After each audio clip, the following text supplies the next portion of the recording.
147వ రోజు దేవుని యొక్క వాక్యాన్ని చదువుకుందాం.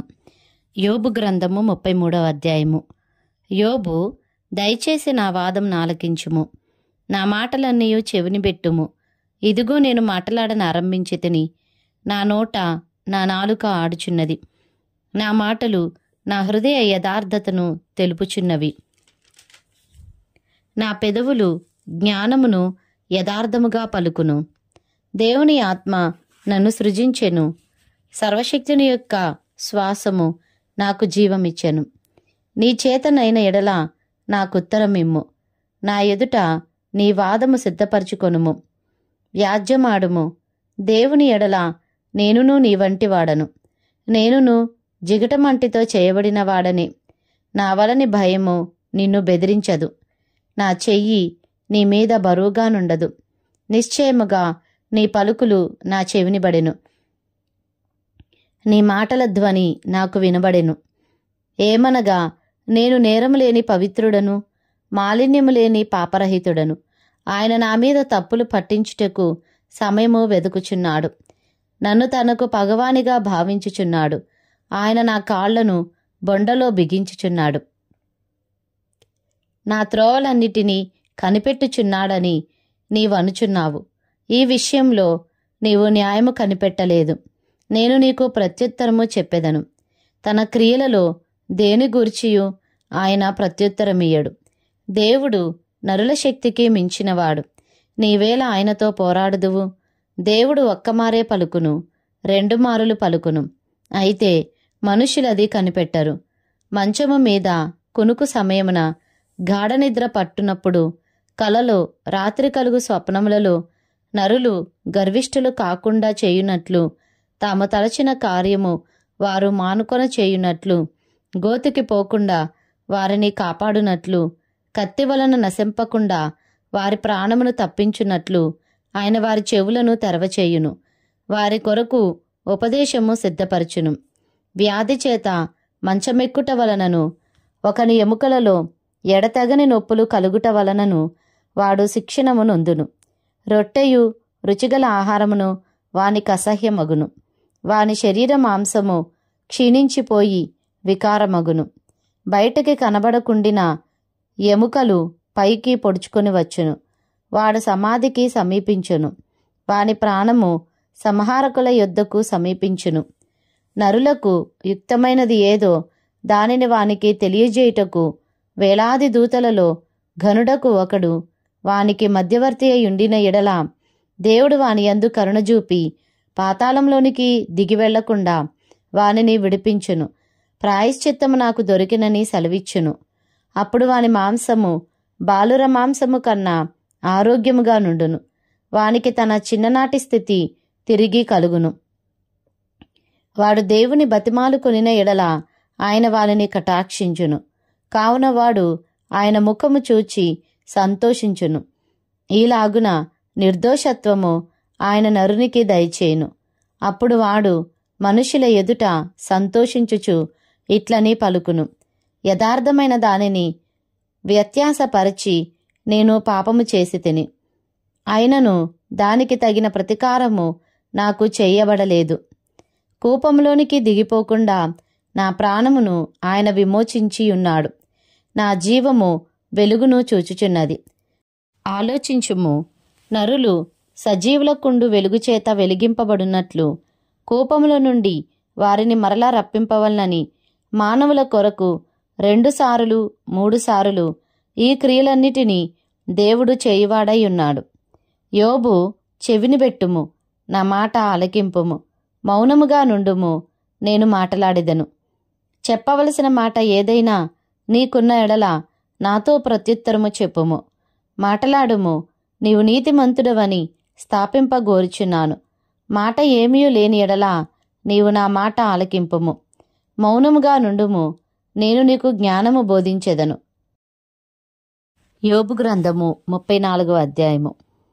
అప్పుడు ఎలీహు మరలా ఇలాగూ చెప్పసాగెను: జ్ఞానులారా, నా మాటలు వినుడి. అనుభవశాలులారా, నాకు చెవియొగ్గుడి. అంగిలి ఆహారమును రుచిచూచున్నట్లు చెవి మాటలను పరీక్షించును. న్యాయమైనదేదో విచారించి చూతము రండి. మేలైనదేదో మనంతట మనము విచారించి తెలుసుకొందము రండి. నేను నీతిమంతుడను, దేవుడు నా పట్ల న్యాయము తప్పెను. న్యాయవంతుడనై ఉండియు నేను అబద్ధీకునిగా ఎంచబడుచున్నాను. నేను తిరుగుబాటు చేయకపోయినను నాకు మానజాలని గాయము కలిగినని యోబు అనుచున్నాడు. యోబు వంటి మానవుడెవడు? అతడు మంచినీళ్ళ వలె తిరస్కారమును పానము చేయుచున్నాడు.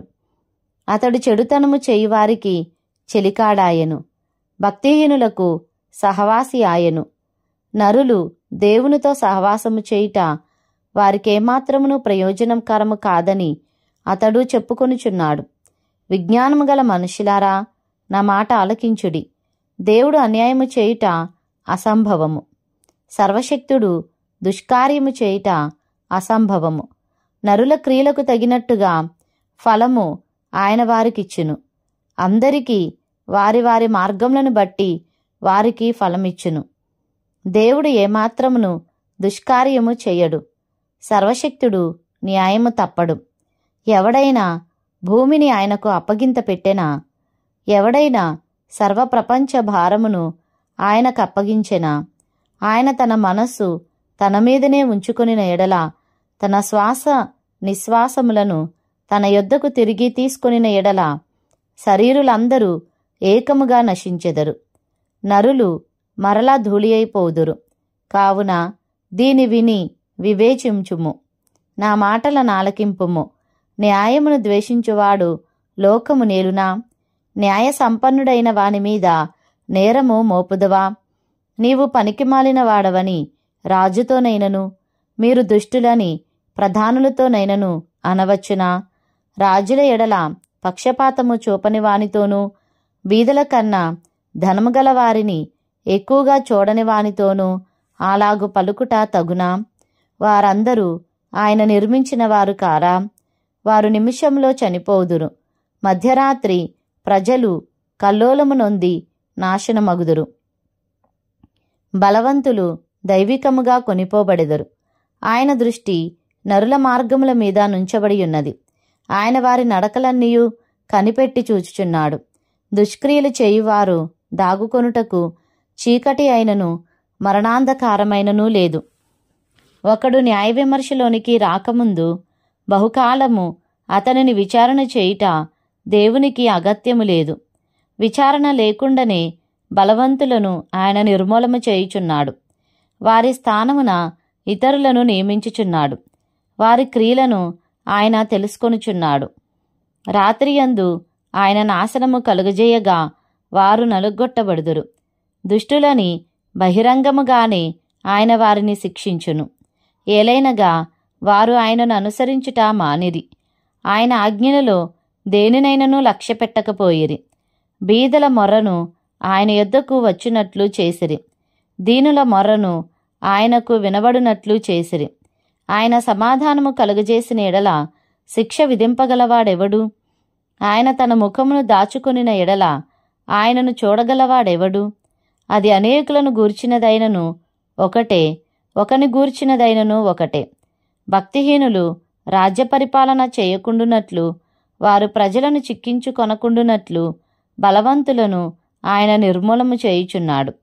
ఒకడు, నేను శిక్ష నొందితిని, నేను ఇకను పాపము చేయను, నాకు తెలియని దానిని నాకు నేర్పుము, నేను దుష్కార్యము చేసి ఉన్న ఎడల ఇకను చేయనని దేవునితో చెప్పునా? నీకిష్టము వచ్చినట్లు ఆయన ప్రతీకారము చేయునా? లేని ఎడల నీవుందువా? నేను కాదు, నీవే నిశ్చయింపవలెను గనుక నీవు ఎరిగిన దానిని పలుకుము. వివేచన గలవారు, జ్ఞానము కలిగిన మాట వినువారు నాతో నీలాగు పలుకుదురు. యోబు తెలివిమాలిన మాటలాడుచున్నాడు, అతని మాటలు బుద్ధిహీనమైనవి. దుష్టుల వలె యోబు ప్రత్యుత్తరం ఇచ్చినందున అతడు తుదముట్టా శోధింపబడవలనని నేనెంతో కోరుచున్నాను. అతడు తన పాపమునకు తోడుగా ద్రోహము కూర్చుకొనుచున్నాడు. మన ఎదుట చప్పట్లు కొట్టి దేవుని మీద కాని మాటలు పెంచుచున్నాడు. యోబు గ్రంథము 35వ అధ్యాయము. మరియు ఎలీహు ఈలాగు ప్రత్యుత్తరమిచ్చెను, నేను పాపము చేసిన ఎడల నాకు కలిగిన లాభము కన్నా నా నీతి వలన నాకు కలిగిన లాభమేమి? అది నీకు ప్రయోజనమేమి అని నీవు చెప్పుచున్నావే, ఇదే న్యాయమని నీకు తోచినదా? దేవుని నీతి కన్నా నీ నీతి ఎక్కువని నీవు అనుకొనుచున్నావా? నీతోనూ నీతో కూడానున్న నీ సహవాసులతోనూ నేను వాదమాడెదను. ఆకాశము వైపు నిదానించి చూడుము, నీకన్నా ఉన్నతమైన ఆకాశ విశాలముల వైపు చూడుము. నీవు పాపము చేసినను ఆయనకు నీవేమైనా చేసితివా? నీ అతిక్రమములు విస్తరించినను ఆయనకు నీవేమైనా చేసితివా? నీవు నీతిమంతుడవైనను ఆయనకి నీవేమైనా ఇచ్చుచున్నావా? ఆయన నీ చేత ఏమైనను తీసుకొనునా? నీ వంటి మనుషునికే నీ చెడుతనపు ఫలము చెందును, నరులకే నీ నీతి ఫలము చెందును. అనేకులు బలాత్కారము చేయుట వలన జనులు కేకలు వేయుదురు. బలవంతుల భుజబలమునకు భయపడి సహాయము కొరకై కేకలు వేయుదురు. అయితే రాత్రి అందు కీర్తనలు పాడుటకు ప్రేరేపించుచు, భూజంతువుల కంటే మనకు ఎక్కువ బుద్ధి నేర్పుచు, ఆకాశ పక్షుల కంటే మనకు ఎక్కువ జ్ఞానము కలుగజేయుచు, నన్ను సృజించిన దేవుడు ఎక్కడనున్నాడని అనుకుని వారెవరునూ లేరు. కాగా వారు దుష్టులైన మనుషుల గర్వమును బట్టి మొరపెట్టుదురు గాని ఆయన ప్రత్యుత్తరమిచ్చుట లేదు. నిశ్చయముగా దేవుడు నిరర్ధకమైన మాటలు చెవిని పెట్టడు, సర్వశక్తుడు వాటిని లక్ష్యపెట్టడు. ఆయనను చూడలేనని నీవు చెప్పినను వ్యాజ్యము ఆయన ఎదుటనేయున్నది. ఆయన నిమిత్తము నీవు కనిపెట్టవలెను. ఆయన కోపముతో దండింపకపోయినందునను, నిశ్చయముగా దురహంకారమును ఆయన గుర్తింపకపోయినందునను నిర్హేతుకముగా యోబు మాట్లాడియున్నాడు. తెలివి లేకయే మాటలను విస్తరింపజేసియున్నాడు. యోబు గ్రంథము 36వ అధ్యాయము. మరియు ఏలూహు ఇంకా ఇట్లనెను, కొంతసేపు నన్ను ఓర్చుకొనుము, ఈ సంగతి నీకు తెలియజేసేదను. ఏలైనగా దేవుని పక్షముగా నేనింకనూ మాట్లాడవలసి ఉన్నది. దూరము నుండి నేను జ్ఞానము తెచ్చుకొందును. నన్ను సృజించిన వానికి నీతిని ఆరోపించెదను.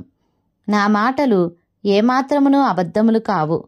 పూర్ణ జ్ఞాని ఒకడు నీ ఎదుటనున్నాడు. ఆలోచించుము, దేవుడు బలవంతుడు గాని ఆయన ఎవరిని తిరస్కారము చేయడు. ఆయన వివేచన శక్తి బహుబలమైనది. భక్తిహీనుల ప్రాణమును ఆయన కాపాడడు. ఆయన దీనులకు న్యాయము జరిగించును. నీతిమంతులను ఆయన చూడకపోడు. సింహాసనం మీద కూర్చుండు రాజులతో ఆయన వారిని నిత్యమును కూర్చుండబెట్టును. వారు ఘనపరచబడుదురు. వారు సంఖ్యలతో కట్టబడిన ఎడలను, బాధాపాశముల చేత పట్టబడిన ఎడలను, అప్పుడు వారు గర్వంగా ప్రవర్తించిరని ఆయన వారి వారి కార్యములను, వారి వారి దోషములను వారికి తెలియజేయును. ఉపదేశము వినుటకై వారి చెవిని తెరవజేయును. పాపము విడిచి రండని ఆజ్ఞ ఇచ్చును. వారు ఆలకించి ఆయనను సేవించిన ఎడల తమ దినములను క్షేమముగాను తమ సంవత్సరములను సుఖముగాను వెళ్ళబుచ్చెదరు. వారు ఆలకింపని ఎడల వారు బాణముల చేత కూలి నశించెదరు. జ్ఞానము లేక చనిపోయెదరు. అయినను లోలోపల హృదయపూర్వకమైన భక్తి లేని వారు క్రోధమునుంచుకొందురు. ఆయన వారిని బంధించినప్పుడు వారు మొరపెట్టరు. కావున వారు యవ్వనమందే మృతి నొందుదురు. వారి బ్రతుకు పురుషగాముల బ్రతుకు వంటిదగును. శ్రమపడు వారిని వారికి కలిగిన శ్రమ వలన ఆయన విడిపించును. బాధ వలన వారిని విధేయులుగా చేయును. అంతియే కాక బాధలో నుండి ఆయన నిన్ను తప్పించును. ఇరుకులేని విశాల స్థలమునకు నిన్ను తోడుకొని పోవును. నీ ఆహారమును క్రొవ్వుతో నింపును. దుష్టుల తీర్పు నీలో పూర్తిగా కనబడుచున్నది. న్యాయ విమర్శయు తీర్పును కూడుకొనియున్నవి. నీకు క్రోధము పుట్టుచున్నది గనుక నీవు ఒకవేళ తిరస్కారము చేయుదువేమో జాగ్రత్తపడుము. నీవు చేయవలసిన ప్రాయశ్చిత్తము గొప్పదని నీవు మోసపోయిదవేమో జాగ్రత్తపడుము. నీవు మొరపెట్టుటయు బలప్రయత్నములు చేయుటయు బాధనొందకుండా నిన్ను తప్పించునా? జనులను తమ స్థలములలో నుండి కొట్టివేయు రాత్రి రావాలని కోరుకొనకుము. జాగ్రత్తపడుము, చెడుతనము చేయకుండుము. దుఃఖానుభవము కన్నా అది మంచిదని నీవు వాని కోరుకొనియున్నావు. ఆలోచించుము, దేవుడు శక్తిమంతుడై ఘనత వహించినవాడు. ఆయనను పోలిన బోధకుడెవడు? ఆయనకు మార్గము నియమించిన వాడెవడు? నీవు దుర్మార్గపు పనులు చేయుచున్నావని ఆయనతో ఎవడు పలుక తెగించును? మనుషులు కీర్తించిన ఆయన కార్యమును మహిమపరచుటకై నీవు జాగ్రత్తపడుము. మనుషులందరూ దాన్ని చూచెదరు, నరులు దూరంన నిలిచి దాన్ని చూచెదరు. ఆలోచించుము, దేవుడు మహోన్నతుడు, మనం ఆయనను ఎరుగము. ఆయన సంవత్సరముల సంఖ్య మితిలేనిది. ఆయన ఉదక బిందువులను పైనుండి కురిపించును. మంచుతో కూడిన వర్షము వలె అవి పడును. మేఘములు వాటిని కుమ్మరించును. మనుషుల మీదికి అవి సమృద్ధిగా దిగును. మేఘములు వ్యాపించు విధమును, ఆయన మందిరములో నుండి ఉరుములు వచ్చు విధమును ఎవడైనను గ్రహింపజాలునా? ఆయన తన చుట్టూ తన మెరుపును వ్యాపింపజేయును. సముద్రపు అడుగు భాగమును ఆయన కప్పును. వీటి వలన ఆయన ఆయా ప్రజలకు తీర్పు తీర్చును. ఆయన ఆహారమును సమృద్ధిగా ఇచ్చువాడు. ఇరుప్రక్కలను ఆయన మెరుపులు మెరిపించును. గురికి తగలవలనని ఆయన దానికి ఆజ్ఞాపించును. ఆయన గర్జనము ఆయనను ప్రసిద్ధి చేయును. తాను వచ్చుచున్నాడని ఆయన పశువులకును తెలుపును. యోబు గ్రంథము 37వ అధ్యాయము. దీనిని బట్టి నా హృదయము వణుకుచున్నది, దాని స్థలంలో నుండి అది కదిలింపబడుచున్నది. ఆయన స్వరగర్జనము వినుడి, ఆయన నోట నుండి బయలువెళ్ళు ధ్వని ఆలకించుడి. ఆకాశ వైశాల్యమంతటి క్రింద ఆయన దాన్ని వినిపించును. భూమి అంతముల వరకు తన మెరుపును కనబడజేయును. దాని తరువాత ఉరుముధ్వని గర్జించును. ఆయన తన గంభీరమైన స్వరముతో గర్జించును. ఆయన ధ్వని వినబడినప్పుడు ఆయన మెరుపును నిలిపివేయడు. దేవుడు ఆశ్చర్యముగా ఉరుముధ్వని చేయును. మనము గ్రహింపలేని గొప్ప కార్యములను ఆయన చేయును. నీవు భూమి మీద పడుమని హేమముతోనూ వర్షముతోనూ మహావర్షముతోనూ ఆయన ఆజ్ఞ ఇచ్చుచున్నాడు. మనుష్యులందరూ ఆయన సృష్టి కార్యమును తెలుసుకొనున్నట్లు ప్రతి మనిషిని చేతిని బిగించి ఆయన ముద్రవేసి ఉన్నాడు. జంతువులు వాటి వాటి గుహలలో చొచ్చి వాటి వాటి బిలములలో వసించును. మరుగుస్థానముల నుండి తుఫాను వచ్చును. ఉత్తర దిక్కు నుండి చలి వచ్చును. దేవుని ఊపిరి వలన మంచు పుట్టును. జలముల పైభాగమంతయు గట్టిపడును. మరియు ఆయన దట్టమైన మేఘమును జలముతో నింపును. తన మెరుపుగల మేఘమును వ్యాపింపజేయును. ఆయన వలన నడిపింపబడినవై నరులకు నివాసయోగ్యమైన భూగోళము మీద మెరుపును మేఘములను సంచారము చేయును. ఆయన వాటికి ఆజ్ఞాపించినది యావత్తును అవి నెరవేర్చును. శిక్ష కొరకే గాని తన భూలోకము కొరకే గాని కృప చేయుటకే గాని ఆయన ఆజ్ఞాపించిన దానిని అవి నెరవేర్చును. యోబు, ఈ మాట ఆలకింపుము. ఊరకుండి దేవుని అద్భుత క్రియలను ఆలోచింపము. దేవుడు తన మేఘపు మెరుపు ప్రకాశింపవల్లని ఎట్లు తీర్మానము చేయునో నీకు తెలియనా? మేఘములను తేలచేయుటయు పరిపూర్ణ జ్ఞానము గలవాని మహాకార్యములను నీకు తెలియనా? దక్షిణపు గాలి వీచుట చేత ఉబ్బవేయునప్పుడు నీ వస్త్రములెట్లు వెచ్చబడినది నీకు తెలియనా? పోతపోసిన అద్దమంత దట్టమైనదగు ఆకాశమును ఆయన వ్యాపింపజేసినట్లు నీవు వ్యాపింపజేయగలవా? మేము ఆయనతో ఏమి పలుకవలెనో అది మాకు తెలుపుము. చీకటి కలిగినందున మాకేమీ తోచకయున్నది. నేను పలుకుదునని ఎవడైనా ఆయనతో చెప్పదగునా? ఒకడు తాను నిర్మూలము కావాలని కోరునా?